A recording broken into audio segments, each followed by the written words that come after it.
High students, അപ്പോൾ നമ്മുടെ 6th sem online ട്യൂഷൻ്റെ അടുത്ത ക്ലാസ്സിലോട്ട് പോകാം.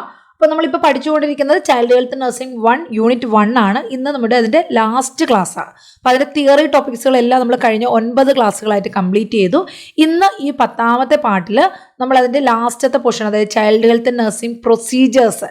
അപ്പോൾ ഈ ഒരു പ്രൊസീജിയേഴ്സിനെ കുറിച്ച് പറയുകയാണെങ്കിൽ നമ്മൾ ഈ പ്രൊസീജിയറുകളെല്ലാം തന്നെ ഓൾറെഡി ഫണ്ടമെന്റൽസ് ഓഫ് നഴ്സിംഗിൽ ഫസ്റ്റ് സെമ്മിലും സെക്കൻഡ് സെമ്മിലുമായിട്ട് പഠിച്ചിട്ടുള്ളതാണ്. പക്ഷേ അവ അവിടെ നമ്മൾ ഫണ്ടമെന്റൽസ് ഓഫ് നഴ്സിംഗിൽ പഠിച്ചപ്പോൾ അതെല്ലാം ഒരു അഡൽട്ട് ഹെൽത്ത് നഴ്സിംഗ് അല്ലെങ്കിൽ അഡൽട്ട് പേഷ്യൻ്റ് എന്നുള്ള ഒരു ആസ്പെക്റ്റിലാണ് നമ്മൾ പഠിച്ചിട്ടുള്ളത്. സെയിം അതേ പ്രൊസീജിയറുകൾ കുട്ടികളിൽ ചെയ്യുമ്പോൾ വളരെ ചെറിയ വ്യത്യാസങ്ങൾ വരാറുണ്ട്. അവ ഒന്ന് നോട്ട് ചെയ്ത് പഠിക്കാൻ വേണ്ടിയിട്ടാണ് ഇവിടെ ഈ പ്രൊസീജിയറുകൾ ഇവിടെ ഒന്ന് പഠിപ്പിക്കുന്നത്.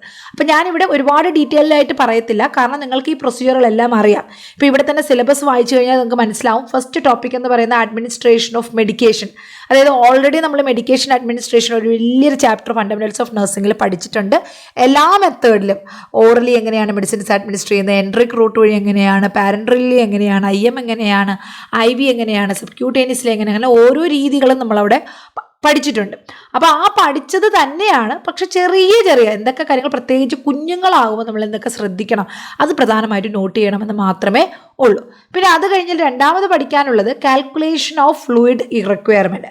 അതായത് എപ്പോഴും ആൾക്കാർക്ക് ഫ്ലൂയിഡ് റീപ്ലേസ്മെൻറ്റ് ചെയ്യുമ്പോൾ നമ്മൾ ശ്രദ്ധിക്കേണ്ട കാര്യം അവരുടെ വെയിറ്റ്, ഏജ് നോക്കും, പക്ഷെ എന്നാൽ അതിനേക്കാളും കൂടുതൽ നമ്മൾ പ്രാധാന്യം കൊടുക്കുന്നത് അവരുടെ ബോഡി വെയിറ്റാണ്. ബോഡി വെയിറ്റിനനുസരിച്ചിട്ടാണ് നമ്മൾ എന്ത് ചെയ്യുക, ഫ്ലൂയിഡ് റീപ്ലേസ് ചെയ്യുക. ഇല്ല എങ്കിൽ നമ്മുടെ സർക്കുലേറ്ററി ബ്ലഡ് വോളിയം അല്ലെങ്കിൽ എന്ന് പറയുന്നത് ഓവർലോഡ് ആയിക്കഴിഞ്ഞാൽ നമുക്ക് പൾമണറി എഡീമ അല്ലെങ്കിൽ ഹൈപ്പർ വൊളീമിയ, ഹൈപ്പർ ടെൻഷൻ പോലുള്ള പ്രോബ്ലംസ്, കോംപ്ലിക്കേഷൻസ് ഉണ്ടാകാം. അത് എക്സ്പെഷ്യലി കുഞ്ഞു കുട്ടികൾക്ക് അറിയുന്നില്ല എങ്കിൽ 0, ഒക്കേഷണലി കംപ്ലൈൻറ്റ് വരുന്നുണ്ടെങ്കിൽ 1, കണ്ടിന്യൂസ് കരച്ചിലാണെങ്കിൽ 2, അതിൽ കൺട്രോളബിലിറ്റി കറക്റ്റായിട്ട് റിലാക്സ്ഡ് ആയിട്ടാണ് ഇരിക്കുന്നതെങ്കിൽ 0, ചെറിയ ഡിസ്ട്രാക്ഷൻസ് ഉണ്ടെങ്കിൽ 1, ഡിഫിക്കൽട്ട് ടു ബി കംഫർട്ട് ആണെങ്കിൽ 2.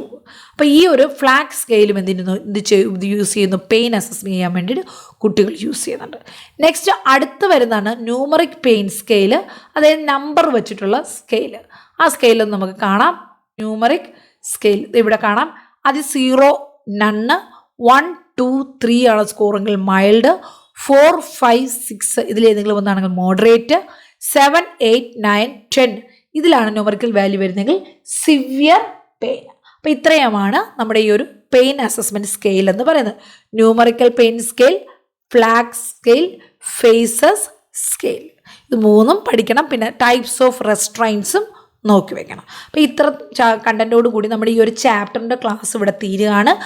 നമ്മുടെ ചൈൽഡ് ഹെൽത്ത് നഴ്സിംഗ് 1ൻ്റെ ഒരു യൂണിറ്റ്, വളരെ വലിയൊരു യൂണിറ്റ് ആയിരുന്നു, 10 പാർട്ടുകളായിരുന്നു നമ്മളത് കംപ്ലീറ്റ് ചെയ്തിട്ടുണ്ട്. It's very important. So many questions you will get from this topic. Okay.